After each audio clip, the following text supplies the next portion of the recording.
नमस्कार दोस्तों, कहानियों की श्रृंखला में आज सुनेंगे मालती जोशी जी की कहानी कोख का दर्प। लेकिन उससे पहले मेरा आपसे विनम्र अनुरोध है कि अगर मेरे द्वारा सुनाई हुई कहानियाँ आपको अच्छी लगती हैं तो मेरे चैनल को सब्सक्राइब ज़रूर करें, लाइक करें और अपने दोस्तों और परिचितों में शेयर भी करें। बेल आइकन दबाना बिल्कुल भी ना भूलें। आज सुनिए कोख का दर्प। मम्मी, मेहरी आई है, मीता ने आकर बताया। आई है तो मैं क्या करूं? क्या जाकर आरती उतारूं? मैंने रूखे स्वर में कहने की कोशिश की, पर सच तो यह था कि मेहरी के शुभागमन की बात से ही मन हल्का हो आया था। 3 दिन से उसकी बाट जोहते आंखें पथरा गई थीं। हाथ छिल गए सो अलग। मम्मी, आप उसे ज़रा डांटिए तो, अमित ने कहा और दोनों मुझे ठेलकर आंगन तक ले गए। मेहरी इस इत्मीनान से बर्तनों में जुटी हुई थी जैसे अपनी सुदीर्घ अनुपस्थिति का उसे भान ही न हो। मैं भी उसे छेड़ना नहीं चाहती थी, पर दोनों दुष्ट जाली के पीछे खड़े होकर प्रतीक्षा कर रहे थे। इस बार चूक गई तो ऐसा मजाक बनाएंगे कि बस। बाई सुनो, मैंने आवाज़ को यथाशक्ति कठोर बनाकर कहा। जवाब में उसने सिर भी नहीं उठाया, उल्टे हाथ रोककर सिसकने लगी।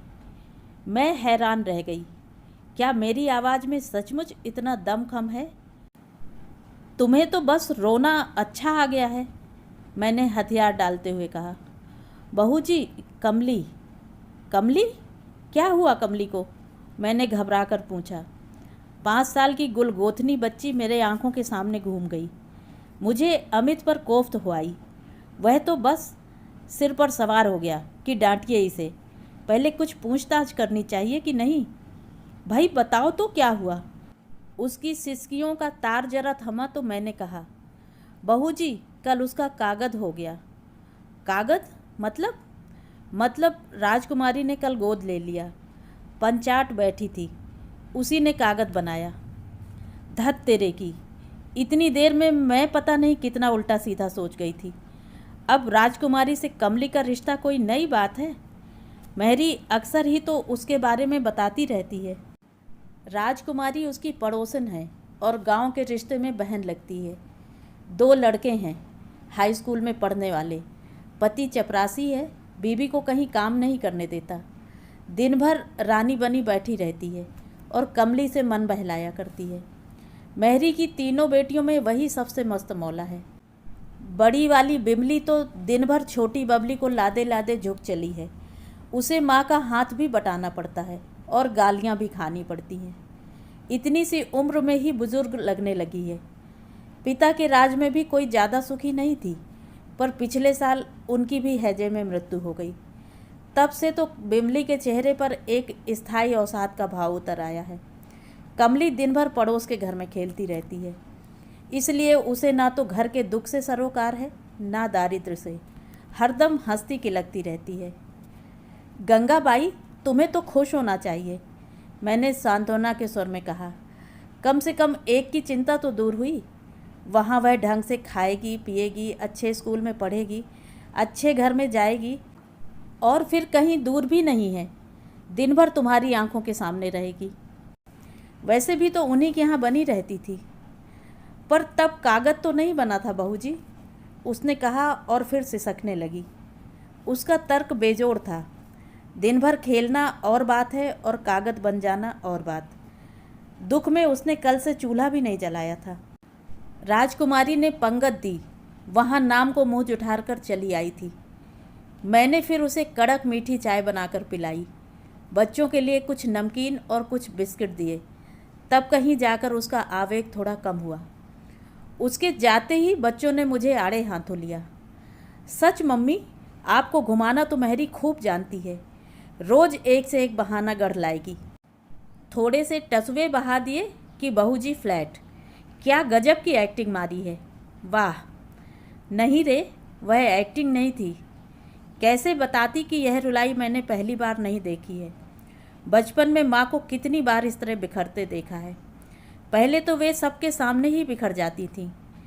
1-2 बार बाबूजी ने कुछ कड़ी बातें कह दी थी, तब से छुप छुप कर रोया करती। दिन भर उदास बनी रही मैं। 4 बजे मीता बिना कहे मेरे लिए चाय बनाकर ले आई। फिर पास बैठकर प्यार से पूछने लगी, मम्मी सुनील की याद आ रही है ना? सुनील मामा को क्या हुआ? कॉमिक पढ़ता हुआ अमित एकदम कुर्सी से उछला। कुछ नहीं हुआ, आप अपनी किताब में ध्यान लगाइए। छोटी बहन के झिड़के जाने पर अमित ने बुरा सा मुंह बनाकर मेरी ओर देखा, पर मेरी ओर से कोई प्रतिक्रिया न पाकर फिर से अपनी किताब में डूब गया। किताब सचमुच मज़ेदार रही होगी, नहीं तो लड़ाई का इतना अच्छा अवसर वह छोड़ता नहीं। मुझे हंसी आ गई। दोनों मेरे ही बच्चे हैं, पर दोनों की संवेदनशीलता में कितना अंतर है। लड़के तो बस ऐसे ही होते हैं। माँ का मन पढ़ना तो लड़कियों को आता है। बिना कुछ कहे ही नन्ही मीता कितनी दूर तक सोच गई, और ये महाशय सुनकर भी कुछ न समझ सके। बचपन की याद है, माँ के उन उदास क्षणों को हम ही दोनों बहनें तो झेलती थी, साई की तरह साथ लग जाती थी। उतने कुछ क्षणों के लिए हम माँ की अंतरंग सखियाँ बन जाती थी। किसी को पता भी नहीं चलता और हम जान जाती कि आज माँ रोई हैं, आज उन्हें किशु की याद आई है। और याद आने का कोई एक बहाना था, कभी कोई गीत सुनकर, कभी किसी बच्चे को देखकर, कभी किसी त्यौहार पर तो कभी किसी तारीख पर। तब बुआ पर इतना गुस्सा आता। छलिया बुआ, मायाबनी बुआ, जो हमारे देखते देखते नन्हे किशु को झपट कर ले गई थी। यही शीला बुआ पहले इतनी अच्छी लगती थी, जब भी आती घर गुलजार हो उठता।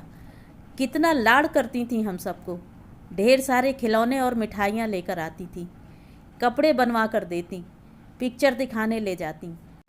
हमारे अभावग्रस्त जीवन में वे दिन त्यौहार के समान होते जब बुआ यहाँ होती थी। फिर एक बार कानों में भनक पड़ी कि बुआ हम में से किसी को गोद लेना चाहती हैं। उस खबर ने हम सबको कुछ दिनों के लिए कल्पना लोक में पहुँचा दिया। बुआ का शानदार बंगला, चमचमाती कार, नौकरों की पलटन, गहने कपड़ों का ढेर, स्वर्ग का सुख और किसे कहते हैं। मन ही मन हम सभी अपने को बुआ का प्रिय पात्र समझते थे और उनके अधिक निकट होने को उत्सुक थे। पर माँ उन दिनों एकदम उग्र हो उठी थी। हम पांचों पर अपने आंचल का साया फैलाकर विद्रोह पर उतर आई थी। कोई आलू बैगन नहीं है कि मांगने पर उठाकर दे दूंगी, मेरे कलेजे के टुकड़े हैं ये। बाबूजी डांटते, पागल हो गई हो, ममता में ऐसी अंधी हो रही हो कि बच्चों का कल्याण भी तुमसे नहीं देखा जाता। तुम नहीं दोगी तो क्या उसका काम रुका रह जाएगा? तुम्हारा देवर तो उधार खाए बैठा है, शीला की भी ननदें हैं, देवर जेठ हैं, कोई भी अपना बच्चा दे देगा। सभी तुम्हारी तरह बेवकूफ़ थोड़े ही हैं। वह तो शीला को अपने बच्चों से मोह है, इसीलिए। तुम्हें तो बल्कि खुश होना चाहिए। मोह में पड़कर अवसर खो दोगी तो कल को यही बच्चे तुम्हें कोसेंगे। दिन रात बाबूजी का भाषण सुनते सुनते माँ का विरोध भोतरा बढ़ता गया और एक दिन उन्होंने हाँ कर ही दी। बाबूजी तो ऐसे खुश हुए थे उस दिन जैसे लॉटरी निकल आई हो। माँ की स्वीकृति मिलने भर की देर थी, बाकी सारे काम फटाफट हो गए। बुआ ने अधिक दिनों तक किसी को पशोपेश में नहीं रखा और घोषणा कर दी कि वे किशोर को गोद लेना चाहेंगी। 8 साल का किशु हम सब में सुंदर, गोरा चिट्टा, पढ़ाई में भी अच्छा ही था, बुआ से हिला भी था, या शायद जानबूझकर बुआ ने उसे सबसे ज़्यादा प्यार दिया था। कितना कठिन होता है कलेजे के टुकड़े को दूसरे को सौंपना। बेटी की विदा भी इतनी करुण नहीं होती। आज भी वह प्रसंग याद आता है तो मन कांप उठता है। लड़कियां तो होती ही हैं पराई अमानत, उनके जन्म के साथ ही यह बात मन में बैठ जाती है। पर लड़का भी नाम गोत्र बदलकर पराए घर जाने लगे तो माँ का दुख सीमातीत हो जाता है। दत्तक विधान इतनी धूमधाम से संपन्न हुआ जैसे कि कोई शादी हो।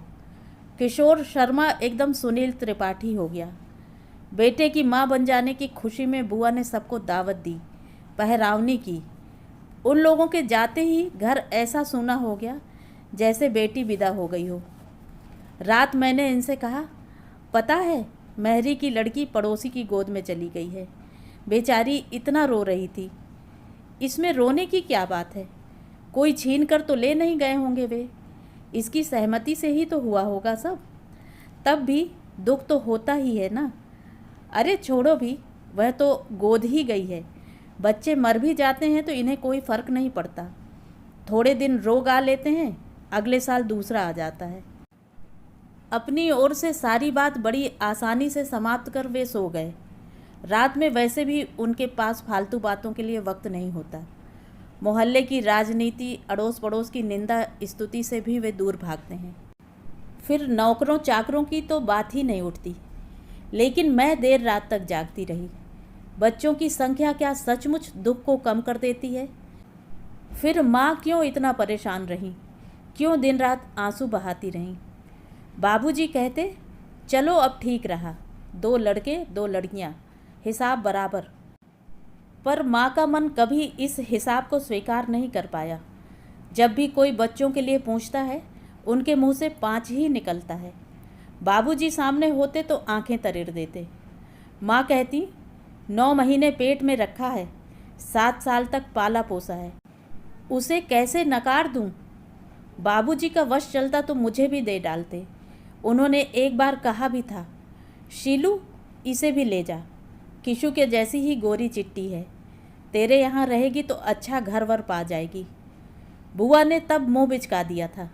देर तक बुदबुदाती रही थी, कोई मैंने हॉस्टल खोल रखा है? बहुत अपमानित अनुभव किया था मैंने तब। माँ से बहुत लड़ी थी बाद में। क्यों कही बाबूजी ने ऐसी बात, और क्यों सह गए बुआ की झिड़कियाँ? मांग लेते अपने लाडले को, हमने थोड़े ही भेजा था, 10 बार झोली फैलाकर आई थी तब दिया था। पर बुआ का रौब ही कुछ ऐसा था कि बड़े भाई होते हुए भी बाबूजी उनकी बात पी जाते। इस रौब का रहस्य तो दीदी की शादी में खुला। बुआ किसी मामी मौसी से कह रही थी, दुनिया में भाई बहन के यहाँ भात लेकर जाता है, हमारे यहाँ तो सब उल्टा रिवाज है। पूरे 5,000 का जेवर बनवा कर लाई हूँ, और साड़ियाँ अलग। उन्हें शायद कमरे में मेरी उपस्थिति का भान नहीं था, या शायद वे भूल गई थीं कि गरीब घर की लड़कियां बड़ी जल्दी समझदार हो जाती हैं, या फिर मुझे ही सुनाकर कहा गया हो। सुनकर मुझे तो जैसे आग लग गई थी।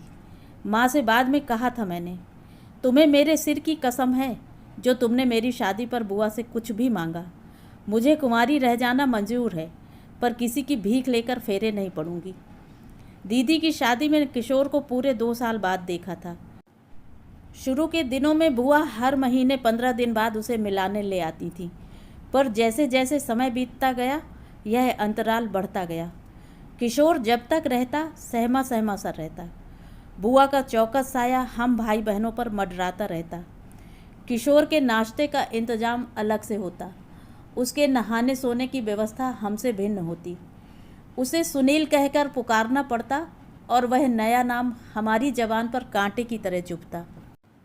दीदी की शादी में तो फूफा जी के साथ किशु को भी पड़ोस में राय साहब के यहाँ ठहराया गया था। सारा परिवार जब यहाँ बासी पूड़ी और अचार का नाश्ता कर रहा होता, उन दोनों के लिए दूध और अंडे की व्यवस्था की जाती। सब लोग दही बड़े और इमरती पर हाथ साफ करते और उसे कॉर्नफ्लेक्स पर सब्र कर लेना पड़ता। तब हमारा कौर भी गले में अटकने लगता। पूरी शादी में वह एक ही दिन हमारे साथ पंगत में बैठा था। तब बुआ की नज़र बचाकर हमने उसकी पत्तल मिठाइयों से पूर दी थी, पर जिस तरह डर डर कर वह खा रहा था, उसे देखकर पहली बार लगा था कि अब वह हमारा नहीं रहा। बड़े भैया की शादी में फूफा जी नहीं आ पाए थे। यह एक तरह से अच्छा ही हुआ। बुआ चाह कर भी किशु को राय साहब के यहाँ नहीं भेज सकी। वह भी अब पहले का सा दब्बू नहीं रहा था, इंजीनियरिंग कॉलेज में पढ़ रहा था। इतना सुदर्शन की आंख ठहरती नहीं थी। शादी से लौटकर चाचा ने बताया कि बारात में भी वही सबके आकर्षण का केंद्र बना रहा। 2-4 रिश्ते वालों ने तो वहीं बाबूजी को, चाचा जी को घेर लिया था। जो भी मिलता बुआ को बधाई देता। बच्चे का पालन पोषण, शिक्षा दीक्षा, आचार व्यवहार सभी की प्रशंसा होती। बुआ फूलकर कुप्पा हो जाती और माँ सुन सुनकर राख होती जाती। उन्हें लगता जैसे उनके मातृत्व का अपमान हो रहा हो। आखिर एक दिन भुनभुना कर कह ही उठी, लड़का अच्छा निकल गया है तो इसमें उनकी कौन सी बड़ाई है। वह पेट में था तब मैंने 11 एकादशियाँ की हैं, 2 बार भागवत सुनी है। संस्कार तो वह साथ ही लेकर जन्मा है। पन्ना में थे हम लोग, उस समय मैं सांझ सवेरे जुगल किशोर जी के दर्शनों को जाती थी। तभी ना इतना सुंदर निकला है, तभी तो उसका नाम किशोर रखा था। उन दिनों रोज विष्णु सहस्त्र नाम का जाप करती थी, तभी तो लक्ष्मी उसके पैरों में लौट रही है। और हमारे समय शायद आपने सुदामा चरित्र का पाठ किया होगा। बड़े भैया एकदम बोल पड़े। माँ का चेहरा एकदम सफ़ेद पड़ गया। अपने जन्मजात दारिद्र्य के प्रति बड़े भैया का यह आक्रोश उन्हें शूल सा चुभ गया। बेचारे बड़े भैया ढंग से बीए भी नहीं कर पाए और उन्हें राज्य परिवहन में मुंशीगिरी के लिए मजबूर होना पड़ा। अच्छी शादी के सपने भी धरे रह गए। लड़की उन्हें जरा भी पसंद नहीं थी, पर वह 10,000 नकद ला रही थी, जिनकी कुम्मी की यानी मेरी शादी में सख्त ज़रूरत थी। बुआ दिन भर अपना बड़प्पन गाया करती। मरे ये लड़की वाले चैन नहीं लेने देते। रोज की डाक से फ़ोटो और कुंडलियाँ चली आ रही हैं। घर पर तो मेला सा लगा रहता है। हाथ जोड़कर कहते हैं कि भैया लड़के की पढ़ाई तो पूरी हो जाने दीजिए, पर उनकी बस एक ही रट रहती है, आप एक बार लड़की तो देख लीजिए। अब बताओ मैं कितनी लड़कियां देखूं और कितनों की बुराई मोल लूं। बेटे की माँ होने का दर्प उनके हर शब्द से छलक पड़ता। उनका वह दर्प माँ को बिच्छू का सा दंश दे जाता। जब बर्दाश्त से बाहर हो जाता तो अकेले में बड़बड़ाती रहती, बड़ी लड़का वाली बनती है, मांगे की चीज़ पर इतना गरूर है, खुद पैदा कर लेती तो जाने क्या करती। मैं और दीदी समझाती, माँ जब एक बार दे चुकी हो तो बार बार कह के अपने को छोटा क्यों करती हो। माँ तड़प उठती, कोई आम अमरूद नहीं दिया है लली, कलेजे का टुकड़ा निकाल कर दिया है। 9 महीने पेट में और 7 साल धरती पर पाला है। कहूँगी क्यों नहीं, 1000 बार कहूँगी। पर उनका यह कहना अपनों तक ही सीमित था। बुआ के सामने कभी हिम्मत नहीं पड़ती। उनके एहसानों के बोझ तले दबी जो थी। दीदी की भैया की शादी में उन्होंने सहारा दिया था। सुनील की उतरन पुतरन से कुमार बना संवरा घूमता था। साल 6 महीने में बाबूजी एक आध स्वेटर पा जाते थे। बुआ के मन से उतरी साड़ियाँ माँ के और हमारे काम आ जाती थी। लाख नफरत थी, पर मध्यम वर्गीय शराफत का तकाजा था। सब कुछ सिर झुकाकर स्वीकार करना पड़ता था। बुआ का वरद हस्त न होता तो हम लोगों का अभावग्रस्त जीवन सचमुच चौराहे पर आ जाता। मुझे अपनी शादी के बाद सबसे बढ़कर खुशी इस बात की हुई थी कि अब अपने मन का अपने पैसों से खरीद कर पहन ओढ़ सकूंगी। लेकिन माँ तो इस अभिशाप से कभी मुक्त नहीं हो पाई। बुढ़ापे में भी चैन कहाँ है। केशव भैया नौकरी करने लगे हैं, पर वह भी तो एक नामालूम सी क्लर्की। फिर उनकी अपनी गृहस्थी है। कुमार की पढ़ाई का खर्च दे रहे हैं, यही क्या कम है। इससे ज़्यादा देंगे भी क्या, कहाँ से देंगे। कभी कभार घर जाती हूँ तो उस जीर्ण शीर्ण गृहस्थी को देखकर मन तड़प उठता है। 3 बेटों की माँ अकेली असहाय खट रही है। बाबूजी की आंखें जवाब देती जा रही हैं। वे पेंशन पा गए हैं और दिन भर घर में बैठे चिड़चिड़ाते रहते हैं। घर हर तरफ से झूल रहा है। लगता है किसी भी दिन बैठ जाएगा।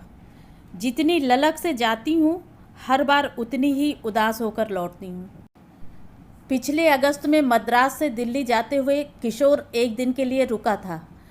बोला इधर से पास हो रहा था, सोचा इस बार एडवांस में राखी मना ली जाए। बहुत दिनों से तुम्हारे हाथ से राखी नहीं बंधवाई है। गदगद हो आई मैं। तुरंत फुरत बाजार से राखी, मिठाई और उसके बच्चे के लिए सूट और खिलौने मंगवाए। बड़े उल्लास से उसने पटरे पर बैठकर राखी बंधवा ली। फिर मेरे पैर छूकर थाली में 100 का एक नोट रख दिया। हर्ष और विषाद का एक मिला जुला आवेग मन को मथ गया। बेचारे बड़े भैया चाह कर भी कभी 10 से ज़्यादा नहीं दे पाते और लेते समय मन में बराबर संकोच बना रहता है। इन 10 रुपयों में शायद उनकी 3 दिन की सब्जी आ जाती। मैंने नोट उठाकर उसकी जेब में डालते हुए कहा, किशु अब मुझे इन रुपयों से मोह नहीं रहा। इसके बदले मेरी एक बात रखोगे? कहो। माँ बाबूजी को कुछ दिनों के लिए अपने पास बुला लो, थोड़ा बदलाव हो जाएगा। बाबूजी का ठीक से चेकअप होना ज़रूरी है। हो सके तो आँख का ऑपरेशन भी करवा देना। वह थोड़ी देर चुप रहा, फिर बोला, पैसे कहो तो भेज सकता हूँ, पर अभी उन्हें बुलाना तो। डैडी का हर्निया का ऑपरेशन होने को है। मेरे टूर की वजह से रुका रहा। फिर शायद पूरी सर्दियां वे मेरे पास ही रहेंगे। यूपी की ठंड अब उनसे बर्दाश्त नहीं होती। उनके रहते बाबूजी को लाना तो बहुत कठिन है। तुम्हें तो मालूम है बाबूजी से उनकी पटरी नहीं बैठती। पटरी न बैठने का क्या सवाल है। बाबूजी तुम्हारे घर आएंगे, उनके यहाँ नहीं। क्या उनकी मर्जी ही सब कुछ है? आखिर माँ बाबूजी का भी तो कुछ हक बनता है। जन्मदाता हैं वे तुम्हारे। क्या सिर्फ जन्म देने से ही कोई हकदार हो जाता है? उसने तड़प कर पूछा। उस दिन यह बात क्यों नहीं याद आई जब मुझे एक घर से उखाड़कर दूसरे आंगन में फेंक दिया था। अपने घर में मेरा रहने का हक भी जिन लोगों ने छीन लिया था, आज उन्हें अपने हक की बात करने का कोई अधिकार नहीं है। दीदी, बाबूजी की जिद के सामने सब हार गए थे किशु। तू नहीं जानता माँ कितना कितना रोती थी। माँ रो तो सकती थी दीदी, मेरे लिए तो उसकी भी मनाही थी। फिर माँ के साथ तुम लोग थे, मेरे साथ कौन था? एक अजनबी माहौल में निपट अकेला पड़ गया था मैं। और माहौल भी ऐसा जहाँ हर कोई उपहास करने के लिए, आलोचना करने के लिए तत्पर बैठा हो।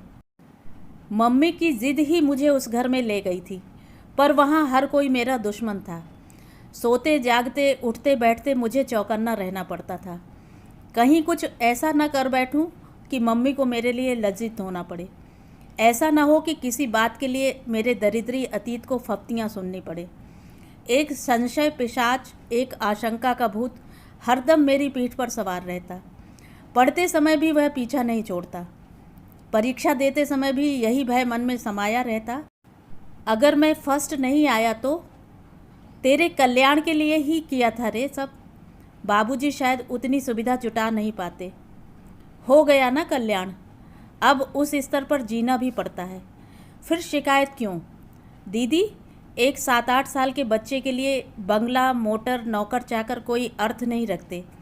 उसे माँ की आश्वस्त गोद चाहिए, पिता का प्यार भरा स्पर्श चाहिए, भाई बहनों का निष्कपट स्नेह चाहिए, अपने घर की सुरक्षित 4 दीवारी चाहिए।